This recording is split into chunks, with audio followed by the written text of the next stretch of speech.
আল্লাহ বলছে ওয়াদাল্লাহি হাক্ক, আমি যা বলি তা সত্য বলি। ওহুয়াল আজিজুল হাকিম, আমি পরাক্রমশালী প্রজ্ঞাময়। আমি না আসমান বানাইলাম, আমি না জমিন বানাইলাম, আমি না পাহাড় বানাইলাম, আমি না সাগর বানাইছি, আমি সব কিছু বানিয়েছি। ক্ষুদ্র থেকে ক্ষুদ্র জিনিসগুলো আমি বানাইছি, তোমাকে আমি বানিয়েছি, তোমার শরীরের মধ্যে রক্ত চলাচল আমি করাই, তোমাকে জীবন হায়াত এগুলো সব আমি দিয়েছি, রিজিকের ব্যবস্থা আমি করতেছি, সব কিছুর মালিক আমি। আমি শুধু তোমার কাছে বিনিময়ে 5 ওয়াক্ত নামাজ চাইছি। ও বান্দা, তুমি কেন এত নাফরমান? 5 ওয়াক্ত নামাজ কেন পড়ো না? ফজরের নামাজ তোমার সাথে কি দুশ্মনী করলো? কেন তুমি ফজরের নামাজের সময় ঘুমায় থাকো? দুনিয়ার সব কাজে তোমার সময় আছে, রাতে 3টা পর্যন্ত খেলা দেখতে পারো, রাত ভর তুমি টিভিতে সব দেখতে পারো, কিন্তু আল্লাহর জন্য 2টা রাকাত 4টা রাকাত নামাজ পড়তে পারো না। কেন? মোবাইলে এলান দিয়ে রাখলে কি হয় না? আল্লাহ ওয়ালাদের তো এলান দিতে হয় না, অটোমেটিক এমনি ঘুম ভাঙে। তারা তো রাতভর গুনাহ করে না, রাতের প্রথম দিকে ঘুমায়া যায়, ফজরের চিন্তা থাকে, ঠিক কিনা বলে আমার ভাই? তাইলে আল্লাহ রাব্বুল আলামিন 1 নম্বর কি বললেন? তা ক্ষতির মধ্যে না, যাদের ঈমান আছে। যাদের কি আছে? এখন বলেন তো, আমাদের ঈমান আছে না নাই? জোরে বলেন। আছে। আবু বকর রাদিয়াল্লাহু তাআলার ঈমান ছিল কি ছিল না? ওই যে উনাকে যে বলছে যে উনি ক্ষতির মধ্যে পড়ে গেছে, সব দিয়ে দিতেছে আল্লাহর জন্য, ওর কথা কি ঠিক নাকি আল্লাহর কথা ঠিক? আবু বকরের ঈমান আছে, ওই ব্যক্তির ঈমান নাই, তাহলে পুরোটাই সে ক্ষতির মধ্যে আছে। তার টাকা দুনিয়া পর্যন্ত, মৃত্যুর পরে আর টাকার কোনো গ্যারান্টি নাই, টাকা শেষ, সে চলে যাবে, টাকা থেকে যাবে, ঠিক কিনা? এই জন্য আমার ভাই, ঈমান মজবুত করেন, ঈমান মজবুত করেন, ঈমান শক্ত করেন, বিশ্বাসকে নড়বড় করেন না। মনে রাখবেন, সুখে থাকলেও আল্লাহ, দুঃখে থাকলেও আল্লাহ। আপনি যদি একবারই 5 তলা বাড়ি হয়ে গেছে আপনার, খুব সুন্দর বাগান বাড়ি আপনার, এটার মধ্যে খুব আরাম করে ঘুমান, কিন্তু মৃত্যু যেদিন হবে বাঁচতে পারবেন না। জাআত সাকরাতুল মাউতি বিল হক, সাকরাতুল মাউত, আজরাইল অবশ্যই আপনার সামনে আসবে, এটা সত্য। যালিকা মা কুনতা মিনহু তাহিদ, মৃত্যু থেকে কেউ পলায়ন করতে পারে না, আপনিও পারবেন না। কুল ইন্নাল মাউতাল্লাযী তাফিরুনা মিন ফাইন্নাহু মুলাকীকুম, আল্লাহ বলেন, বান্দা যতই তুমি মরণ থেকে পলাইতে চাও, পালাইতে যতই চাও তুমি, লাভ হবে না, তোমার সাথে মরণ সাক্ষাৎ করবে। হয়তো টাকের চাক্কার নিচে, অথবা পানির নিচে, অথবা আগুনের মধ্যে, অথবা ঘুমের মধ্যে, অথবা স্ট্রোক করে, অথবা 5 বছর বিছনায় কষ্ট করে, কষ্ট পাইতে পাইতে একদিন মরে যাবা। মরণ থেকে কেউ বাঁচতে পারে নাই। পৃথিবীতে আসার সিরিয়াল আছে, যাওয়ার সিরিয়াল নাই। দাদা আগে আসে, ছেলে এর পরে আসে, নাতি এর পরে আসে, কিন্তু যাওয়ার সময় নাতি আগে যায়গা, ছেলে আগে যায়গা, বাবা থেকে যায়, দাদা থেকে যায়। সুতরাং এটা মনে করেন না যে এখন মাত্র 30 বছর বয়স, 20 বছর বয়স যুবকরা ভাবতে পারে যে পরে ভালো হব, ওই দাদাদের মতো বুড়া বয়সে ভালো হব, শেষ বয়সে একটু নামাজ টামাজ পড়বো, এখন যা একটু ফুর্তি করে নেই, এখন যদি দাড়ি রেখে দেই, এখন যদি নামাজ ধরে ফেলি, গার্লফ্রেন্ড ছুটে যাবে, বান্ধবী ছুটে যাবে, বউ বাপের বাড়ি চলে যাবে। না না ভাইয়া, না, এরকম ভাবার সুযোগ নেই। সিদ্ধান্ত এখন থেকে নিতে হবে, এখন থেকে, আজকে থেকে নিতে হবে। মাহফিলগুলো করা হয় এজন্য, আজকে থেকে সিদ্ধান্ত নেওয়ার জন্য। আল্লাহ বলছেন ওয়া আমিলুস সালিহাত, তারাও ক্ষতি থেকে মুক্ত, যারা নেক আমল করবে। তো নেক আমল কি? নেক আমল মানে শুক্রবার 2 রাকাত নামাজ না। আমার ভাই, সূরা হাদীদটা পড়ে দেখেন। সূরা হাদীদের একটা আয়াতের মধ্যে রব্বুল আলামিন বলতেছেন, আলাম ইয়ানি লিল্লাযীনা আমানু আন তাখশা কুলুবুহুম লিযিকরিল্লাহ ওয়া মা নাযালা মিনাল হক। ও মুমিন বান্দা, এখনো কি সময় হয় নাই? এখনো কি সময় হয় নাই আল্লাহর ভয়ে কলিজাটাকে নরম করার? ওয়া মা নাযালা মিনাল হক, অথচ সব রকমের সত্য তোমার সামনে, সব কথা তোমার সামনে, হালাল হারাম সব তুমি জানো, কোরআন তোমার সামনে। আমার ভাই, এই একটা মাত্র আয়াত শুনে কত ব্যক্তি ভালো হয়ে গেছে। 36 বছর পর্যন্ত মদ খাইতো, গান গাইতো, নাচ গানের অনুষ্ঠানে ডুবে থাকতো, এরকম ব্যক্তি ভালো হইয়া যুগ শ্রেষ্ঠ বুজুর্গ হয়েছে। হযরত আব্দুল্লাহ ইবনে মুবারক, ওনার একটা একতারা ছিল, এটা বাজাইতো, মদ খাইতো, নারী নিয়ে আড্ডা দিত, বন্ধু নিয়ে আড্ডা দিত, 36 বছর পর্যন্ত বয়স হয়ে গেছে, গুনাহের মধ্যে ডুবেছে। একদিন হঠাৎ করে আল্লাহ রাব্বুল আলামিন ওনাকে একটা কারামতের মাধ্যমে হেদায়েত দিবেন।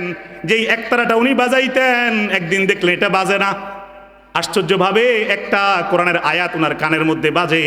কে যেন ওনার কানে কানে বলতেছে, আলাম ইয়ানি লিল্লাযীনা আমানু আন তাখশা কুলুবুহুম লিযিকরিল্লাহ। মনে হয় যেন কে যেন ওনার কানে কানে বলতেছে, ও আব্দুল্লাহ ইবনে মুবারক, এখনো কি তোমার সময় হয় নাই আল্লাহর কাছে ফিরে যাওয়ার? এখনো কি সময় হয় নাই গুনাহ ছেড়ে দেওয়ার? এখনো কি সময় হয় নাই আল্লাহর ভয়ে কলিজাটা নরম করার? উনি ভয়ে কেঁপে উঠছে, কে আমার কানে এগুলো বলল। সাথে সাথে মদের যত পেয়ালা সব ভেঙে ফেলছে, বোতল ভেঙে ফেলছে, সমস্ত গান বাজনার সরঞ্জাম ভাঙ্গা আল্লাহর জন্য তওবা করে মক্কা চলে গেছে। আল্লাহর ঘরের কাছে গিয়ে ইচ্ছা মতন তওবা করে কান্না করছে। বাকি জীবন আর গুনাহ করে নাই, ইমান আমল সব অর্জন করছে, এলেম অর্জন করছে, বড় আলেমও হয়েছে, মুহাদ্দিস হয়েছে, আল্লাহর ওলি হয়ে গেছে। হাজার হাজার মানুষ উনার কাছে গিয়া উনার কথা শুনে হেদায়েত পাইছে। ফুজাইল ইবনে আয়াজ ডাকাত ছিল, 40-45 বছর পর্যন্ত ডাকাতি করছে। একজন বান্ধবী ছিল যাকে ডাকাতির স্বর্ণ গয়নাগুলো দিয়ে খুশি করত। একদিন বান্ধবীর কাছে যাইতেছিল, পথের মধ্যে রাতের গভীরে কোন একটা বাড়ির থেকে কে যেন এই আয়াতটা পড়তেছিল, আলাম ইয়ানি লিল্লাযীনা আমানু আন তাখশা কুলুবুহুম লিযিকরিল্লাহ। ও ফুজাইল ইবনে আয়াজ, আর কতদিন ডাকাতি করবা, আর কতদিন জিনা করবা? মরণ তো খুব সামনে, ছেড়ে দাও ডাকাতি, ছেড়ে দাও গুনাহ, কে যেন কানে কানে বলতেছে। সেদিন থেকে ফুজাইল ইবনে আয়াজ আর গুনাহ করে নাই, আর সেদিন আর জিনার দিকে যায় নাই, আর কাউকে ডাকাতি করে নাই। উনিও মক্কায় চলে গেছে, আল্লাহর ঘরের কাছে গিয়ে বাকি জীবন তওবা করে কানছে। উনারও হাজার হাজার মুরিদ হয়ে গেছে। আমি আপনাকে পীর হওয়ার জন্য, দরবার সাজানোর জন্য বলতেছি না, আপনি ব্যক্তিগতভাবে আল্লাহওয়ালা হয়ে যান, আল্লাহর ওলির খাতার মধ্যে আপনার নাম উঠান, এটা বলতেছি। কথা বোঝেন নাই? এজন্য ভাই, সময় থাকতে শুধরাইতে হবে, সময় চলে গেলে শুধরানোর কোনো সুযোগ নাই, সময় চলে গেলে শুধরানো যায় না। একজন বিখ্যাত বাদশাহ ইব্রাহিম ইবনে আদহাম বাড়ির ছাদের মধ্যে নারী নিয়া, মদ নিয়া তিনি আনন্দ করতেছে। রাতের বেলা বিশাল বড় বাদশাহ, সম্পদের অভাব নাই, উনার বিশাল বড় অট্টালিকা, এটার ছাদের মধ্যে আনন্দ করতেছে। আল্লাহর হুকুমে উনাকে আল্লাহ তাআলা পরিবর্তন করাবেন, হেদায়েত দিবেন ওই বাদশাকে। কে যেন একজন ছাদের উপর আইসা কি যেন তালাশ করে। ইব্রাহিম ইবনে আদহাম বলে, কি খুঁজতেছ? সে বলে, আমার ঘোড়া হারায় গেছে, ঘোড়াটা খুঁজতেছি। বাদশাহ ধমক দিয়ে বলে, এখানে কি ঘোড়া থাকার কথা নাকি? এখানে ঘোড়া আসে কেমনে আবার?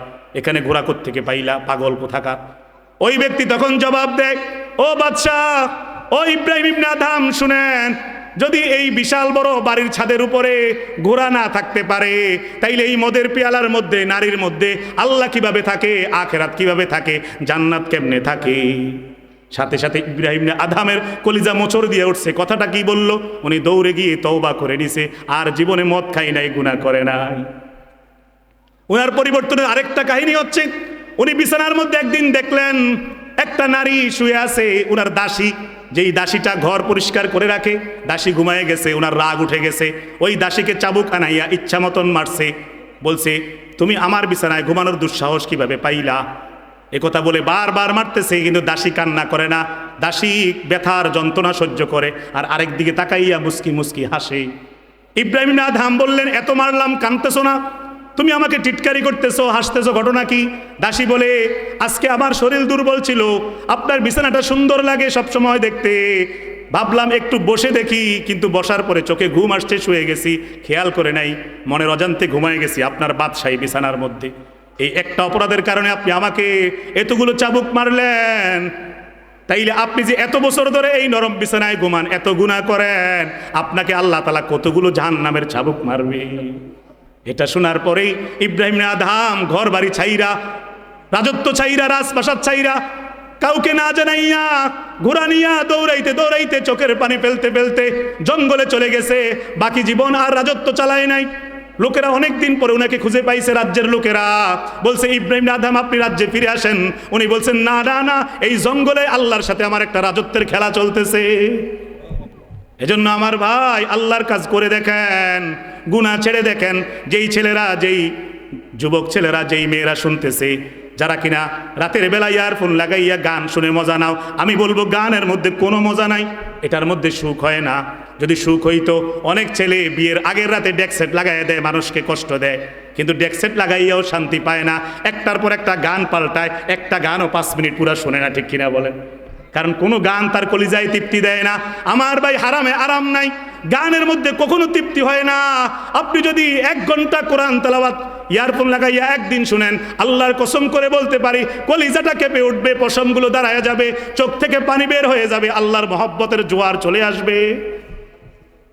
আধা ঘন্টা যদি নবীর শানের গজল শুনতে পারেন, হামদ নাত শুনতে পারেন, দেখবেন মন শান্ত হয়ে যাবে। গান কোনোদিন শান্তি দেয় না, নাটক সিনেমা শান্তি দেয় না, জিকির ফিকির আল্লাহর কোরআন এগুলো দিলে শান্তি দেয়। কারণ এগুলো করলে দিলও মজা পায়, আল্লাহর সাথে মজা তৈরি হয়ে যায় এবং জান্নাতে মনে হয় চলেই যাব, এমন একটা কল্পনা, এমন একটা শরীরে আনন্দ অনুভূতি এসে যায়।